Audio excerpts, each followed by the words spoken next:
Hey everyone. Oh, here I am in Vagina Valley, as someone called it. Someone emailed me saying, I'm coming to Vagina Valley soon. And it's been raining a lot over the past few days, so it's a bit muddy here, but really beautiful and crisp. Anyway, it's been a very intense past week. And we had the most incredible weekend here, where Ravi, who you may know, you may have seen him at the Buxton Sound Voice Water Activation Ceremony, which was really where this whole acquisition of Cressbrook Dale started. That was the impulse at that event, and so it felt fitting to invite him back to do a blessing of the land, and we all did a lot of singing with him, bringing in harmonies to end all war. And so any weekend like that, we did a cacao ceremony, obviously cacao, hot chocolate, basically, pure raw chocolate. It's an incredible heart-opening plant medicine, and so and also when you sing, when you've had some raw cacao, it's very beautifully heart-opening, and so it was an incredible experience. So we did an evening on Saturday in the teepee here, where we all sang, singing hallelujah, hallelujah, all those kind of beautiful, beautiful chants. Come on, Kobe. And then on Sunday, we actually, because he was around all weekend, we did a smaller kind of one-day workshop, really going deeper into finding the power of our voice. And I'm a professional speaker, so I use my voice a lot, but I'm not a singer. So it's really good to use the power of sound, singing as opposed to just speaking, to kind of clear your energy. Kobe, come on, come here, come on. So lots of teachings coming through, and I thought I would come down here to the Ravensdale Spring. This is our sacred grove, and share them with you. I would just want to start with a little story of speaking at a TED talk. I was invited to speak at TED back in 2013 at the Lowry Theatre in Manchester, and it was like 1,700 people in the audience, a whole day's lineup of speakers. If you've ever done a TED talk, it's one of the kind of most kind of honorary things to be invited to speak at a TED event. It was a TEDx, it wasn't the main TED. And there's TEDx events all over the world. There is a Kobe there. Beautiful spring water. And you can tell if animals migrate to water. It's pretty pure, natural living water. So I was invited to do this TED talk, and it was just incredibly nerve-wracking. I mean, it's a big gig if you're a speaker. Like, if you've been invited to a TED talk, it's a big gig. And it was actually Remembrance Sunday, and my slot was immediately before the 11 a.m. Minute silence, or 2 minutes silence. And I just remember the stage manager saying to me, don't overrun, because we're going to have the minute silence, and you can't overrun. Whatever you do, don't overrun. And so it just added that extra layer of like adrenaline and pressure. And I made the big mistake, as every speaker will know and every stand-up comedian, is to test new material at a big gig. And I had actually just done a cacao ceremony with Keith, the chocolate shaman, one of the first ones I'd ever done, actually. And I'd done it a week or two previously, and had some amazing downloads from doing this cacao ceremony. And I thought I would use this opportunity, this TED talk, to talk about the consciousness of business creation. So basically to bring business together with esoterics, metaphysical, higher consciousness principles. And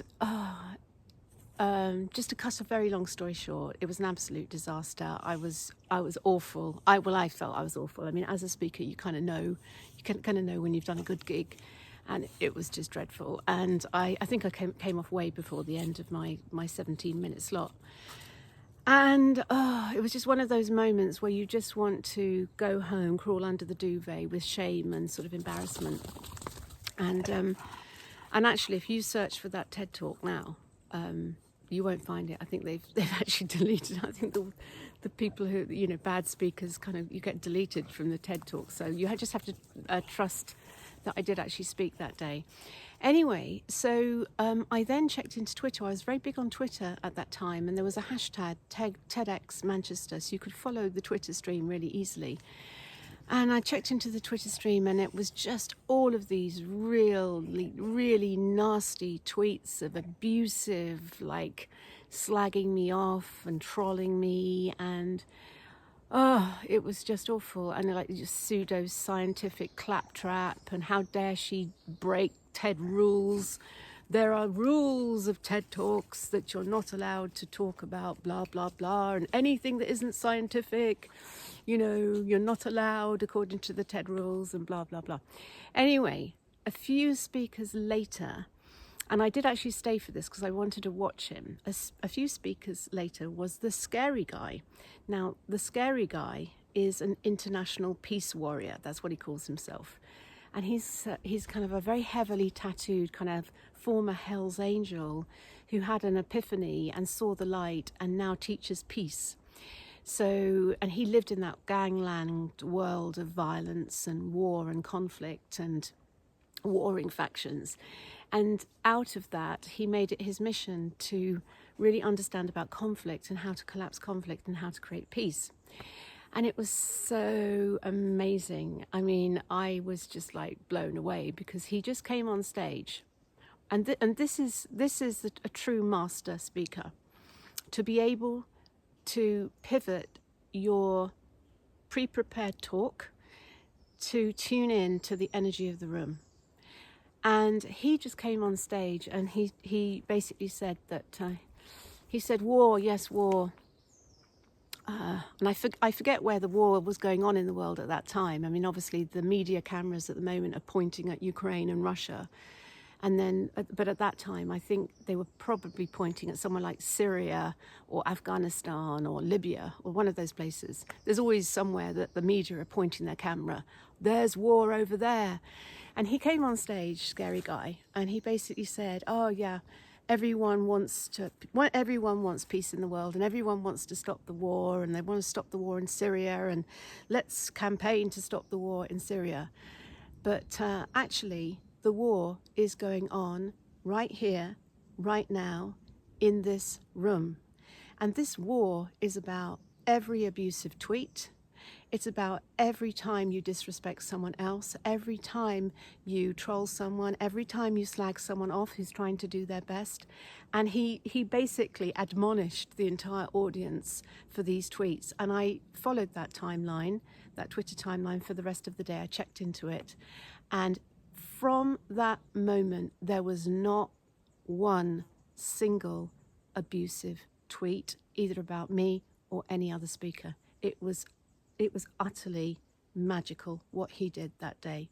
So I salute you, Scary Guy.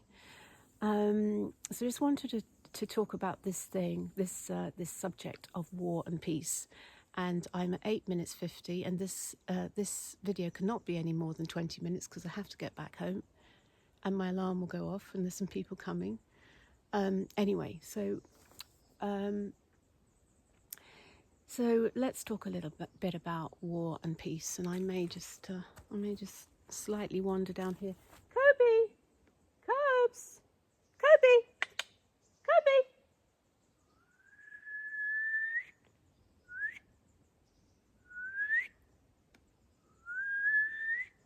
Kobe, come here.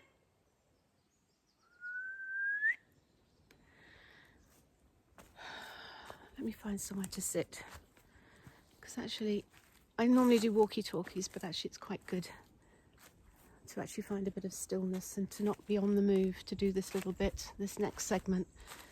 Let's sit on this rock here. It's going to collapse behind me and roll down the hill. Oh my God. Okay, so war and peace. Let me take this rucksack off, get myself comfy. Let's going to be a one-take video, this. Time's running out. 10:08. Kirby!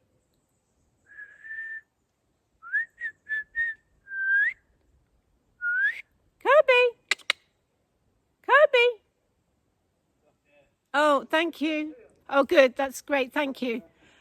As long as I know he hasn't run to the road or something. Thank you. So, how do you know that there is war and conflict? Well, you know because of what is showing up on the screen of your life.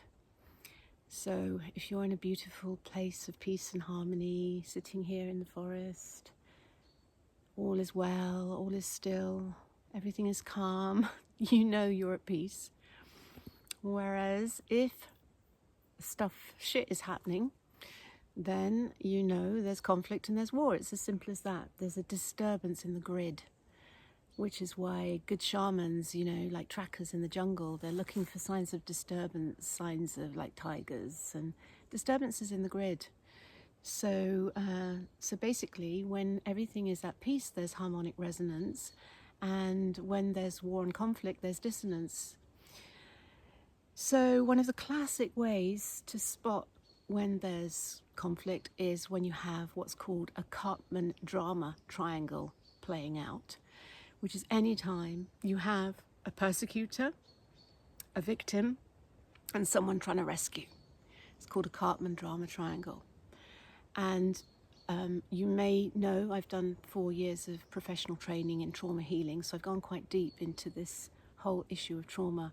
And so, and also really notice that is the sign. So when to notice a Cartman drama triangle playing out is a sure sign that there's some unresolved trauma, which is calling, it's longing to be healed, to be collapsed, to be alchemized, to be turned to dust, and to so that the peace can be restored. So the trick is always to transcend and to not get too involved in the story or the detail of what is manifesting, but to really try to get to that higher place where you can tune in to what is the trauma, what is the underlying trauma which is longing to be healed and collapsed and alchemized. And it's very interesting because John Butler, I go and sit with John Butler at Bakewell Church every Friday morning at 6 a.m. and I sit and meditate with him. He's teaching me to meditate. Some days are easier than others. And then he gives me a sort of 10-minute little pep talk about whatever's unfolding and gives me some guidance. And last Friday I was just saying, we've got this challenges at Cressbrook because the locals are fearful about what we're going to do, and now we've got Peak Park coming along and saying that what we consider to be just simple things are like, we needed planning permission and it's engineering works, and I was just like, it feels like, there's a conflict. And he just said, Rachel, just keep coming to that higher place. Keep coming out of through meditation, you're coming out of this duality drama. You're trying to get to that higher place of, through meditation, sort of higher awareness and conscious awareness, so that you can get to that place where you can view, you have the eagle's eye view or the peregrine falcon's eye view of the situation. So you're kind of removing yourself from the story, getting to that place, which makes it easier to tune in to where the trauma is that's calling to be collapsed. And fundamentally, all conflict is based on two things. It's either fear or anger, fight or flight. Those are the two key manifestations of the reptilian response, which is rooted in trauma. It's very easy when that trauma is activated to want to fight or want to flight. So you either get angry and you want to fight something and you want to smash something up, or you want to run away and you want to hide from it and you don't want any conflict. Those are the two responses. The third one is to freeze. So when we're young and we're little and we're in an overwhelming situation of an overwhelming external threat where we can't fight, we can't flight, we had to freeze. We had to freeze, and so that trauma is frozen into our energetic grid. So healing is about bringing that trauma back online, unfreezing it, fully feeling it, because when it's frozen you can't feel it. So quite often it will take a very strong external trigger to get you to fully feel that fear or that anger or that trauma or that pain that you weren't able to process when you were little, and so you froze it. That was the only thing you could do, you froze it. And we've all got trauma. We've all got frozen trauma from our childhood, because, you know, there's been generations of abuse and irresponsible parenting and difficult schooling and, you know, being named and shamed and bullied and abused and all these things. I mean, it's, you know, there's a huge, we live in a very traumatized society. So everyone's got some kind of trauma. And if you're manifesting on the outside some drama triangle, then it's a sure sign that there's some trauma in you that it's calling to be healed and collapsed, because otherwise you couldn't be on the screen of your life, because we're all master manifestors. So this is, in this waking dream, everything taking 100% responsibility. I've manifested this because it's in my awareness, so it has to be there. It has to have some relevance to me, you know. This, the law of attraction is a real thing. Anyway, so Cartman drama triangles. So how do you find out the roots? So through things like meditation, through things like shamanic journeying, through really tuning in, somatic experiencing, you can really start to fully feel and tune in to that higher point. So John Butler explains that, you know, that's why many of the kind of prophets, they would go up the mountain if there was a challenge, like Moses leads his people out of the promised land, out of Egypt, but then they start, you know, falling into fight and debauchery, and, you know, there's not enough food and it's all going wrong for Moses. So what does he do? He leaves the scene and he goes up the mountain and he prays and he meditates and he speaks to God, and he comes back down from the mountain with the tablets of stone and the 10 Commandments. So going up the mountain is a very symbolic thing. But of course, here, got to change my position here. Here we don't have a mountain, we have a valley, the Vagina Valley. So we're not going up the mountain, we're going into the valley. I may well misquote Psalm 23, but isn't it something like, "Yea, though I walk through the valley of the shadow of death, I will fear no evil, for thou art with me, and thy rod and thy staff, they comfort me. Thou layest a table in the presence of my enemies, thou anointest my head with oil." So going to that higher place and tuning in, what is the trauma? What is the trauma that is being called to be collapsed right now? So that's 20 minutes in, and I'm going to have to end this and re-record the next section this afternoon. Sass is actually coming to have a look at the land this afternoon, so I will record part 2 very shortly. So hold that thought, and I will see you later. Okay, part 2. I couldn't actually come back yesterday, so I've come back. I've come back today. I've managed to wash my hair. I watched yesterday's video, and my hair was very lank, so I've decided to wash my hair before doing this part 2. Yeah, so I was talking about war and peace and about trauma and drama triangles and going up the mountain, and I also brought with me Psalm 23. I just wanted to properly read that verse. "Yea, though I walk through the valley of the shadow of death, I will fear no evil, for thou art with me. Thy rod and thy staff, they comfort me. Thou preparest a table before me in the presence of mine enemies. Thou anointest my head with oil. My cup runneth over. Surely goodness and mercy shall follow me all the days of my life, and I will dwell in the house of the Lord forever." It's a very beautiful, calming psalm that if you're feeling troubled. And so this is the whole point of John Butler advising, you know, whatever drama is playing out, just come back to the center, come back to meditation, come back to stillness, get to that higher point, And when you get to that higher point, it's much easier with that peregrine falcon's eye view of the situation. It's much easier to tune in, because the thing about trauma is that, and things that are in the subconscious, you're not consciously aware of them. And so it's a bit of a detective game. So any good shaman is actually very, very good at driving experiences which get you to find the trauma, and usually that can happen through being triggered. So the trick is, if anything is massively triggering you, it's a sure sign that underlying that there is something that is calling to be looked at. And Gabor Mate describes it like the trigger. So you don't want to focus on the trigger, you want to track it back to the unexploded bomb that it's attached to, because that is where to put your attention. So take your attention off what triggered you and blaming them and shaming them and making them wrong. Go, okay, all right, there's something happening here. There's some dissonance in the grid. There's some conflict. There's something I need to be aware of. And so slowing down, tuning in, meditation, shamanic journeying, contemplation, all of these things are tremendously helpful.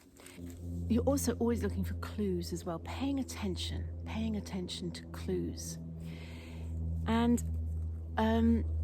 one of the things that we had done here was we invited Feng Shui master Richard Ashworth to come and walk the land and to do a bit of a Feng Shui review. Now, I've trained in Feng Shui. Many years ago, I went to Kuala Lumpur and I trained with Lillian too. But the kind of Feng Shui, the classical Feng Shui that Richard Ashworth does, goes way beyond kind of putting a wind chime somewhere or a three-legged toad to improve your wealth.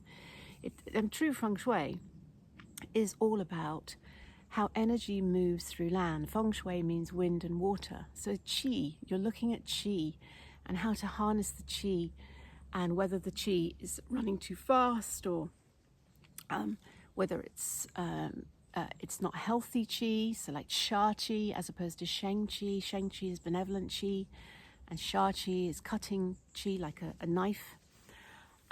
So Feng Shui is a very fascinating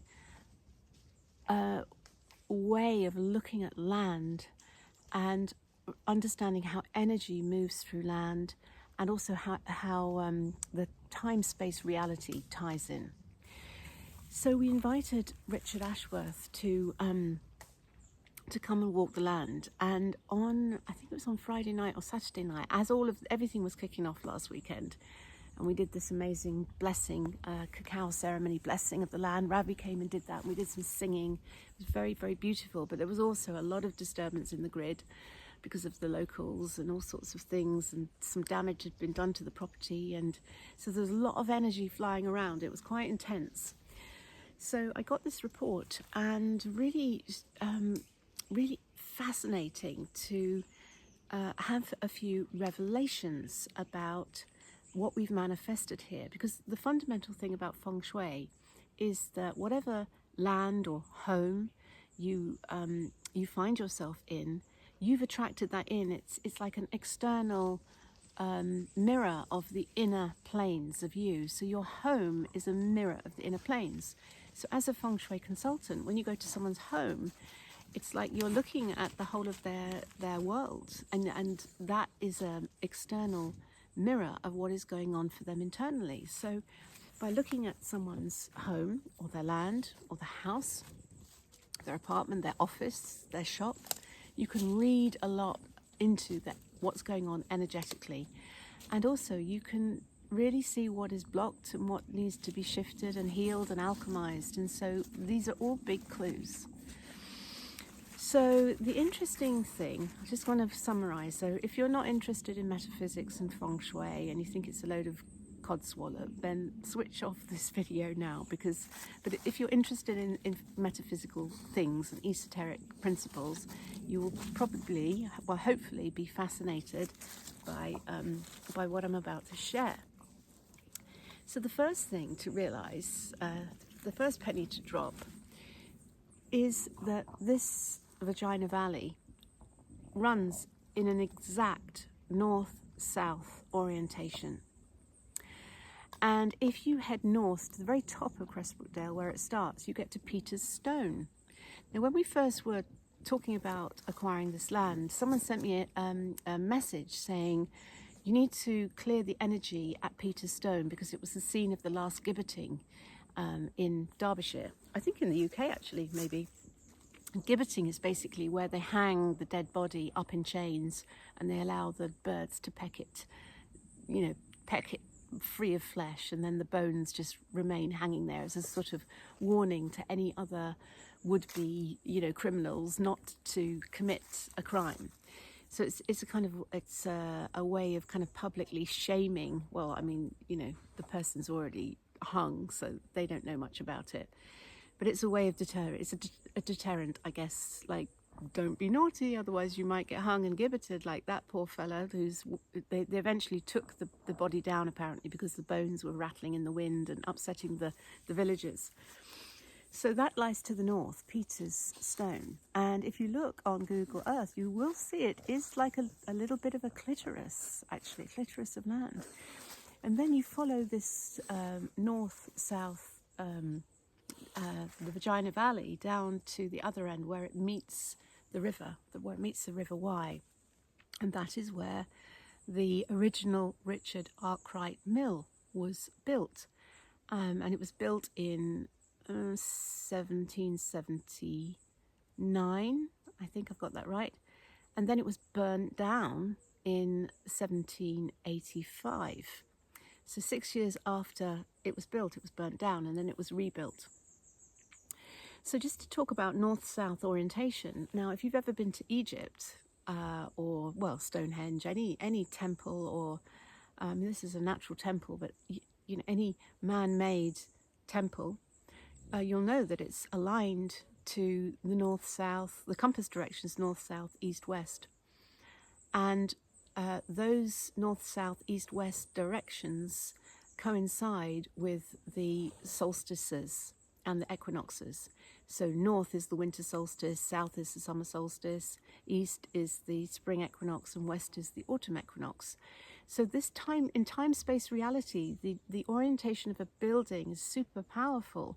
And you will know that most cathedrals and churches and temples and Masonic buildings, they are always on the compass points, usually on the cardinal points, the north, south, east, west.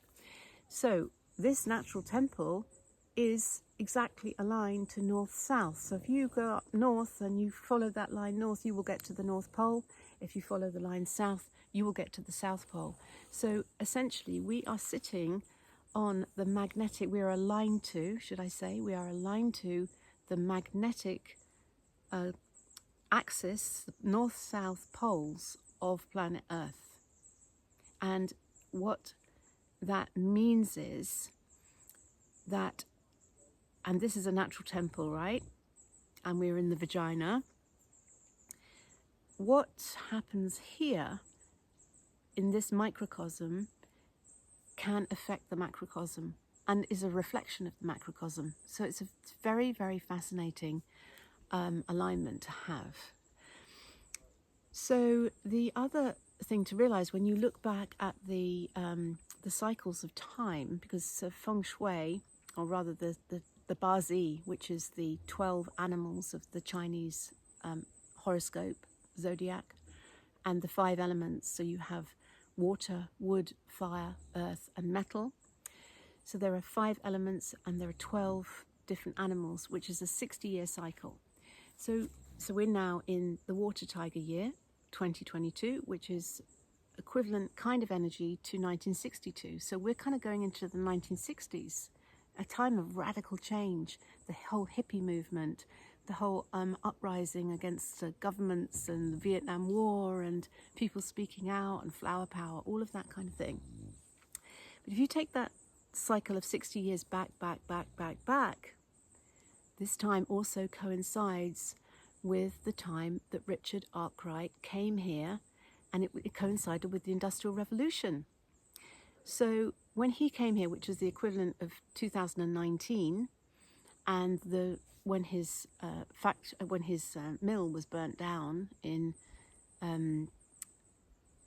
1785, which is equivalent of 2025. That 6-year period is kind of like the period we're in now. So it's very, very fascinating, because Cressbrook Dale is an amazingly stunning place of natural beauty. So it's got wood and it's got plateaus, and it's got woodland and it's got plateaus. If you consider Cressbrook Village, which the entire village was created when Richard Arkwright came here, all the houses were owned by the mill. Everything was built by the mill owners. So they would have destroyed the forest, razed the forest to the ground, and turned farmland into houses. And I can imagine, just tune back into that time, because this land has been inhabited for years. I mean, there's caves on this land, which, I mean, there must have been Stone Age people living in those caves. You know, next to a waterfall down further down, there's some natural caves. So this land would have been inhabited at the time Richard Arkwright came. Now, in those days, there was no planning permission. Planning permission only came in the 1930s. In those days, if you owned land and you had money, you did what the hell you liked. And most of the land was obviously owned by the aristocracy. I think this may have been owned by the Chatsworth estate, the Duke of Devonshire. There would have been people working the land, like on the Chatsworth estate. You have lots of people living and working the land on the estate. I imagine that there would have been a massive uprising and resistance to Richard Arkwright and what he did at Cressbrook to build that mill, to alter the river. Originally they created a pond to feed the mill stream, because they weren't allowed, because of the fishing rights, the river rights, to actually use the main river. So they created a big holding pond at the bottom of the Cressbrook, which fed the mill wheel originally, apparently. So if you imagine whoever was farming that land, whoever the kind of people looking after the woods, the woodcutters with their little stone buildings and little log cabins or whatever, they would have been outraged about what was going on, in the same way John Betjeman was outraged about the railway that was built through the Monsell Trail, which was originally a railway, and that was blasted through all of the peaks, like all the tunnels were blasted through by the Victorians. You know, they were great engineers, but there was a huge amount of uprising around all of these developments. So can you imagine how much anger there must have been back in 1779 to 1785 around this rich industrialist coming in, creating havoc, and stealing their land, stealing their livelihood? So in terms of feng shui and in terms of land and in terms of trauma, this land, or specifically the land at Cressbrook Village, holds a deep amount of trauma. And then if you consider the mill, with all of the abuse that went on with the mills and kind of slave child labour, bringing orphans up from London, and I'm sure there was some hideous abuse at Lytton Mill, and I'm sure a lot must have gone on here at Cressbrook Mill as well. So there's a lot of trauma in Cressbrook, in that mill village. So of course, from a feng shui perspective, if everyone is attracted to homes that match the inner planes and on the outer planes, then it stands to reason that there will be a lot of trauma. So along we come with our peace and love into Vagina Valley. Kind of, it's feeling a bit more like that at the moment, the Vagina Valley, but we'd like it to be like that, Vagina Valley.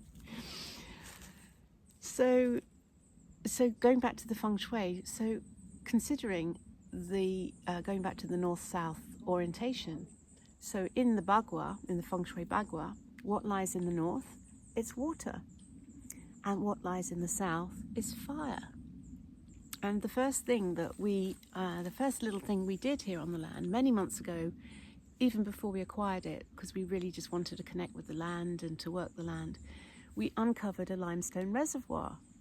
And it's a beautiful, several hundred years old limestone reservoir, which is in the plateau of the land to the north of here, because we discovered that actually the Ravensdale Springs, this sacred grove, is in the Tai Chi. It's in the heart of this land. So when you look to the north, you get to the limestone reservoir, and that would have been placed there to hold water by the ancients, by our ancestors, to hold water, and that would have been to feed the animals, the cattle that were on this land. But what did we do without realizing? And sometimes you can do something without really tuning in and realizing it, and then something happens. So Feng Shui is a lot like that. You'll notice that if you move house, or if you dramatically redecorate a room or something like that, quite often you'll find that your life change, or something happens, or something magical can happen, or something disastrous can happen. And it's quite often linked to the shift that you've made, altering your Feng Shui. So what did we do with the limestone reservoir? We thought, oh, this will be a great fire pit, and we put some rocks in the middle, and we sat round the fire. And then we had a meeting with the villagers, and there was the fire was going, and was the fire going at that point? I can't quite remember, but basically we were around the fire, and so we'd activated the water reservoir with fire. So energetically, what that was doing, like putting fire where the water should have been, it was almost like lighting a firework, or lighting the fuse to the bomb, or pulling the trigger on the unexploded bomb. Symbolically, energetically, I'm talking about here, because obviously there's other things which have been triggering, but energetically that was a massive trigger.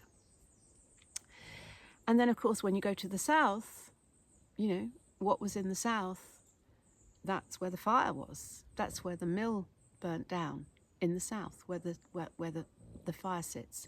So this north-south direction is very, very symbolic. So how do you, and fire, of course, yang fire, very much connected with anger, yang fire, anger, the forest fire, volcanoes going off. So how do you subdue yang fire? Because you don't want to destroy fire. Fire is very beautiful and very wonderful and very helpful.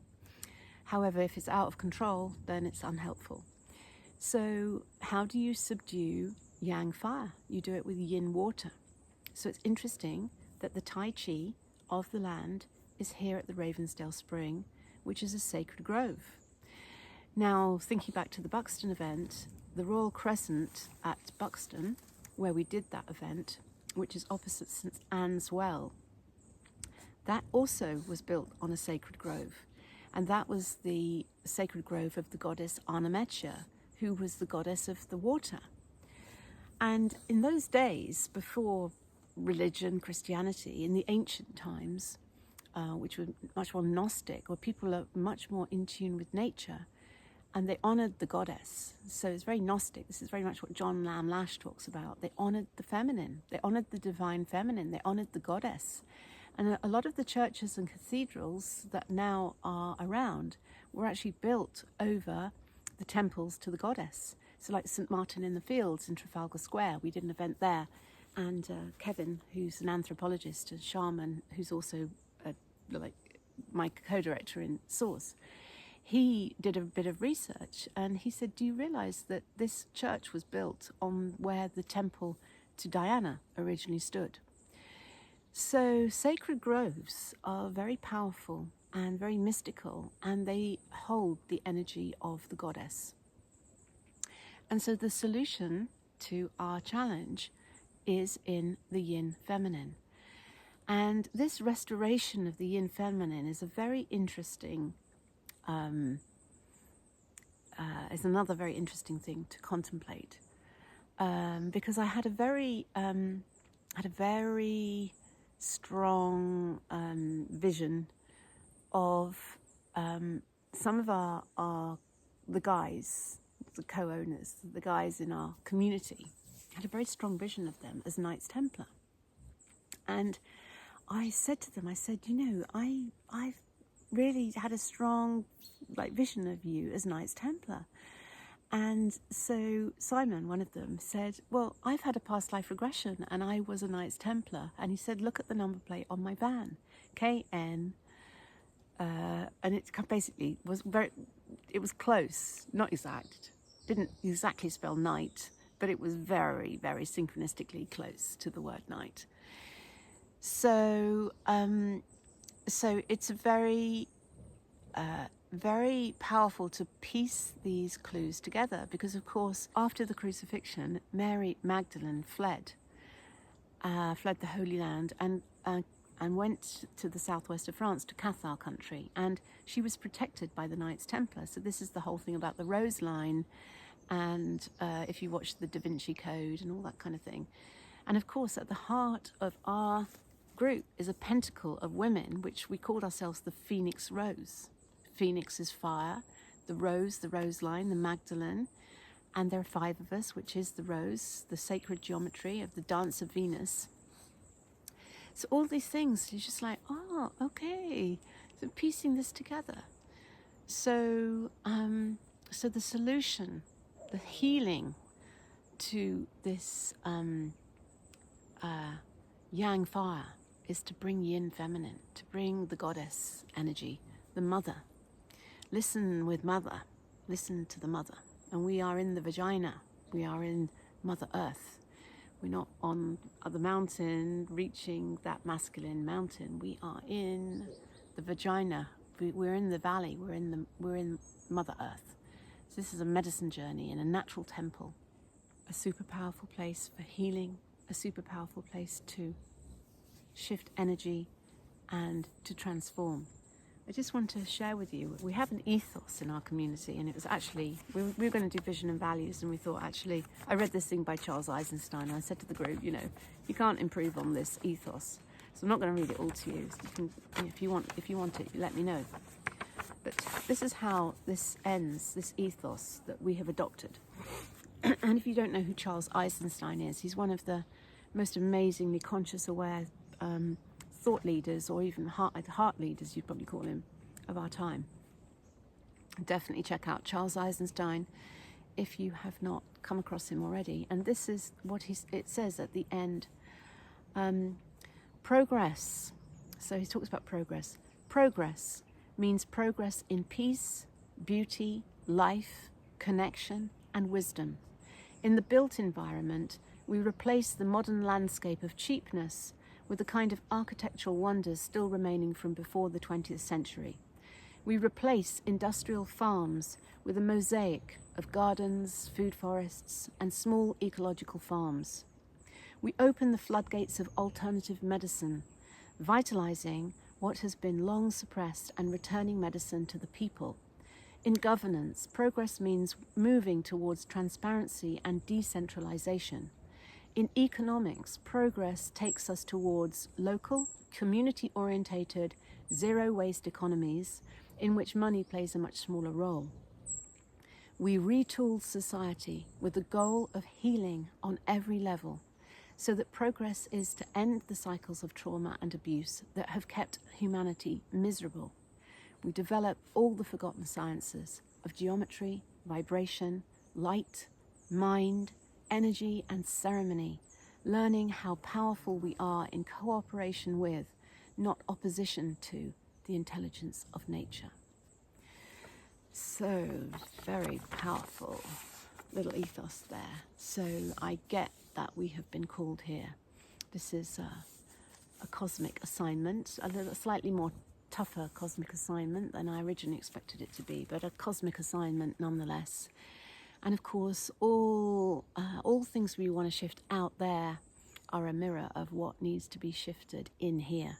So how do you shift the stuff in here? You do that through healing work, through sound, through harmonic resonance, through trauma healing, through somatic experiencing.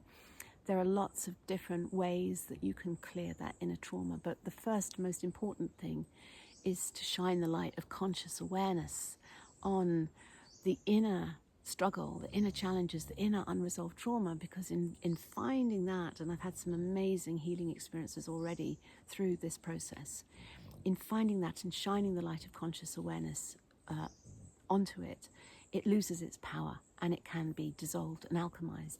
Super powerful work. So I'm just going to finish by sharing with you, because we did this Ravi voice ceremony, this blessing on the land, and the next day we did a little one-day workshop as he was around all weekend. So a small group of us were really going deeper with our ability to sing. I mean, I'm a speaker, but I don't do much singing, not a great singer. And so we all sang a verse of this next song. And it was just so beautiful to just experience without judgment, just the raw vulnerability when someone sings. When someone sings, because of course we're shamed when we're young, aren't we? Oh, you can't sing, you were off tune, you know. So so let me just clear my throat, see if I can sing and share this little verse. You might want to turn your volume down at this point. Amazing grace, how sweet the sound that saved a wretch like me. I once was lost, but now I'm found, was blind, but now I see.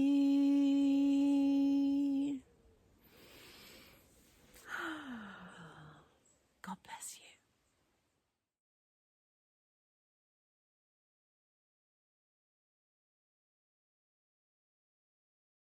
Ah